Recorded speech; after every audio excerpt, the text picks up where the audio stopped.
एक गांव में कई दिनों से कुछ अजीब सा हो रहा था। गांव में रोज किसी न किसी गांव वाले की लाश मिल रही थी। गांव वाले इस बात से बहुत दुखी थे। लगता है भैया अब ई गांव को छोड़ना पड़ेगा। कौनों की बुरी नजर लग गई है। रोज कोई ना कोई मरे ही जा रहा है। क्या बात करते हो? भला अपने गांव में और अपने घर में भी कौनो डरत है? अरे कुछो नहीं होगा। फिर जब गांव हमारा है तो रास्ता भी हम ही लोगों को निकालना पड़ेगा ना। तभी वहाँ न जाने कहाँ से एक साधु बाबा आ जाते हैं। क्यों दुखी हो बच्चा, क्या हुआ? फिर गांव वाले मिलकर साधु बाबा को गांव में हो रही घटनाओं के बारे में बताते हैं, जिसे सुनकर साधु बाबा आंखें बंद कर लेते हैं और बोलते हैं, तुम्हारी समस्याओं की जड़ ये दुष्ट है। रुको, मैं अभी पकड़ता हूँ इसे। लेकिन सब गांव वाले मुझसे थोड़ा दूर हट जाएं। साधु बाबा के ऐसा कहते ही गांव वाले दूर हट जाते हैं और साधु बाबा जमीन पर बैठकर मंत्र पढ़ने लगते हैं। चारों तरफ धुआं ही धुआं फैल जाता है और जब धुआं वहां से हटता है तब गांव वालों के सामने एक बहुत ही भयानक चुड़ैल बंधी हुई वहां खड़ी होती है। ये दुष्ट चुड़ैल तुम लोगों की परेशानियों का कारण है।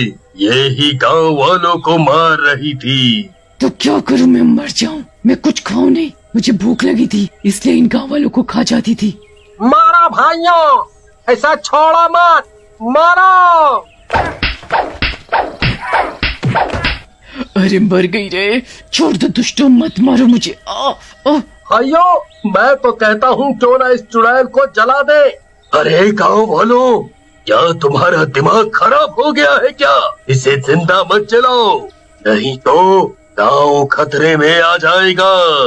क्या बात कर रहे हो बाबा? भला इस चुड़ैल के मरने से गांव खतरे में आ जाएगा?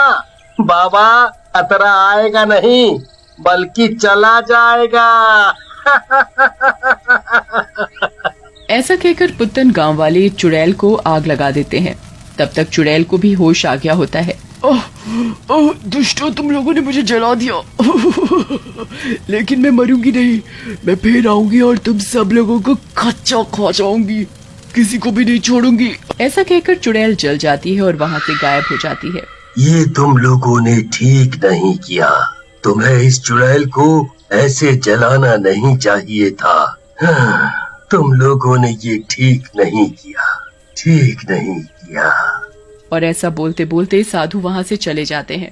कुछ दिनों बाद गांव में बारिश का मौसम आ जाता है। तभी काले काले बादल आ जाते हैं और चारों तरफ अंधेरा सा छा जाता है। अरे अभी तो धूप थी, ये इतने बादल कहाँ से आ गए एकदम से?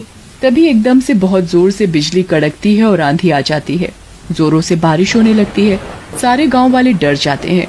थोड़ी देर बाद जब सब शांत होता है तो वहाँ से कई बच्चे गायब होते हैं। गांव में बच्चों के माँ बाप रोने लगते हैं। अरे कहाँ गया रे हमरा लाल, हमरा कल्लू कहाँ गायब हो गया? अरे कोई तो ढूंढो। अरे भैया हमारा पंकु भी गायब हो गया है रे। अरे गांव वालों कहाँ गया? अरे कोई तो बचाओ। अरे भाइयों घबराओ मत, बारिश में डर के मारे यहीं कहीं छिप गए होंगे, आ जाएंगे, चिंता मत करो। अभी हम सब लोग मिलकर उन्हें ढूंढ लेंगे। हाँ। फिर गांव वाले बच्चों को ढूंढने निकल पड़ते हैं, लेकिन बच्चे उन्हें कहीं नहीं मिलते। थक हार कर सारे गांव वाले अपने अपने घर चले जाते हैं। कुछ दिनों बाद एक दिन पुत्तन और छगन अपने घर के बाहर बैठे बातें कर रहे होते हैं। पुत्तन भैया, ये बच्चे ना जाने कहाँ गए। अरे अगर मर भी गए हैं तो उनकी लाश तो मिले, कुछ समझ नहीं आ रहा। वही तो भैया, लेकिन क्या कर सकते हैं, कुछ पता तो चले। तभी चंदू नाम का गांव वाला भागते हुए वहाँ से निकलता है। वो चिल्ला रहा होता है, बचाओ बचाओ भूतिया बादल, अरे भूतिया बादल बचाओ बचाओ। पुत्तन और छगन चंदू को रोकते हैं और पूछते हैं, अरे चंदू भैया घबराओ मत और बोलो क्या हुआ? भैया मैंने अभी एक बादलों वाला भूत देखा, वो मेरे दोस्त हरिया को खा गया। क्या बकवास कर रहे हो चंदू, जरा सही से बताओ क्या हुआ? मैं बकवास नहीं कर रहा हूँ भैया। आज मैं और हरिया खेत में काम कर रहे थे, तभी हमारे चारों तरफ काले बादल ने गहरा घना घेरा बना लिया और जोर जोर से बारिश होने लगी। इससे पहले हम कुछ समझ पाते उन बादलों में एक शैतान का डरावना चेहरा बनने लगा। भैया मैं तो किसी तरह बच गया, लेकिन वो हरिया को निकल गया। लगता है तुमने भांग खा ली है। चंदू जाओ जाओ जाओ, सो जाओ। मेरी बात का विश्वास करो भैया, मैं सही कह रहा हूँ। लेकिन छगन और पुत्तन उसकी बात को अनसुना कर देते हैं। एक दिन छगन अपनी पत्नी रूपा के साथ खेतों में काम कर रहा होता है। ओह, आज तो बहुत गर्मी है। ऐसा लगता है सूर्य देवता आज ही सारी गर्मी यहीं उड़ेल देंगे। हाँ रूपा, आज तो सचमुच बहुत गर्मी है। बारिश के दिनों में भी इतनी गर्मी, पता नहीं क्या होगा। चलो पेड़ के नीचे कुछ देर बैठ के आराम कर लेते हैं। फिर रूपा और छगन पेड़ के नीचे बैठ जाते हैं, लेकिन तभी वहाँ काले काले बादल आने लगते हैं और चारों तरफ गहरा अंधेरा छाने लगता है। अरे ये क्या हुआ? अभी तो इतनी धूप थी, एकदम से बारिश का मौसम कैसे हो गया? छगन दूर देखता है, उसे वहाँ धूप दिखाई पड़ती है। उसी समय उसे चंदू की बात याद आ जाती है। वो रूपा से बोलता है, रूपा वो देखो, थोड़ी दूर पर कितनी धूप है। तुम चुपचाप यहाँ से चलो, मुझे कुछ गड़बड़ लगती है। वो दोनों वहाँ से जाने लगते हैं, लेकिन वो काला बादल उन दोनों को घेर लेता है और उसमें एक भयानक चुड़ैल का चेहरा बनने लगता है। छगन उस चुड़ैल के चेहरे को पहचान जाता है और बोलता है, भागो रूपा, ये तो वही चुड़ैल है जिसे गांव वालों ने मार डाला था। भागो नहीं तो ये हम दोनों को मार डालेगी। लेकिन वो बादल रूपा को ढक लेता है। रूपा डर के मारे चिल्लाती है, बचाओ छगन मुझे, ये बादल ने मुझे पकड़ लिया, मुझे बचाओ। लेकिन छगन कुछ करता इससे पहले वो बादल रूपा को लेकर वहाँ से गायब हो जाते हैं। उधर छगन का चिल्लाना सुनकर गांव वाले भी आ जाते हैं। तभी एक गांव वाला बोलता है, क्या हुआ छगन भैया, क्यों चिल्ला रहे थे, क्या हुआ? भैया पुत्तन, वो चुड़ैल ले गई मेरी रूपा को। मैंने आज उस बादल को देख लिया, वो कोई और नहीं, चुड़ैल ही है जिसे हम लोगों ने मारा था।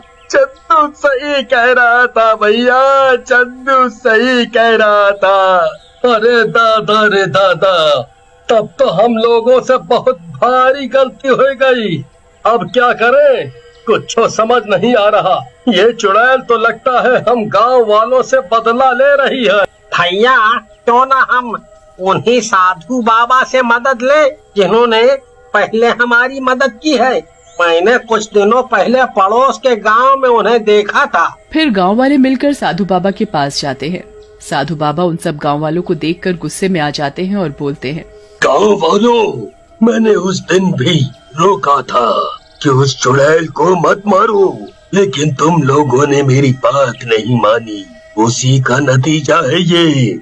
वो चुड़ैल अब और भी शक्तिशाली होकर वापस आई है। अब वो किसी के रोके नहीं रुकेगी।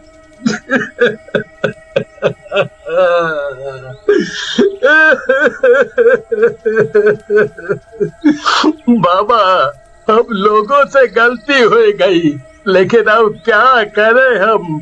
हमारी इस गलती से तो बच्चे और औरतें भी मरे जा रहे हैं। बचा लो बाबा, किसी तरह से हमें बचा लो। गांव वालों का रोना देखकर बाबा कुछ सोच में पड़ जाते हैं और बोलते हैं, तुम सब लोग जाओ, हम कुछ करेंगे। फिर गांव वाले वहां से चले जाते हैं। उसी रात गांव में फिर से भयानक तूफान आता है। चारों तरफ जोर जोर से हवाएं चलने लगती हैं और बहुत जोर से बारिश होती है और बादलों में से चुड़ैल का चेहरा बाहर आता है और बोलता है, गांव वालों, ये तुम्हारी जिंदगी की आखिरी बारिश है। अब तुम लोग इसके बाद कोई बारिश नहीं देख पाओगे। गांव वाले डर के मारे गांव की चौपाल में इकट्ठा हो जाते हैं और भगवान का नाम लेने लगते हैं। तभी वहां पर एक जोर से रोशनी होती है, जिसे देखकर चुड़ैल डर जाती है। तू फिर आ गया, चला जा यहाँ से, मुझे मत मार, जा चला जा। उस रोशनी में से साधु बाबा की आत्मा प्रकट होती है और बोलती है, अब तू नहीं बचेगी चुड़ैल, तू जाएगी इस दुनिया से। ऐसा कहकर साधु बाबा सूरज की तरह चमकने लगते हैं, जिसकी वजह से सारे काले बादल गायब होने लगते हैं। मैं मर रही हूँ, दुष्ट छोड़ दे मुझे, जाने दे। थोड़ी देर में सारे बादल छट जाते हैं और साधु बाबा भी वहाँ से गायब हो जाते हैं।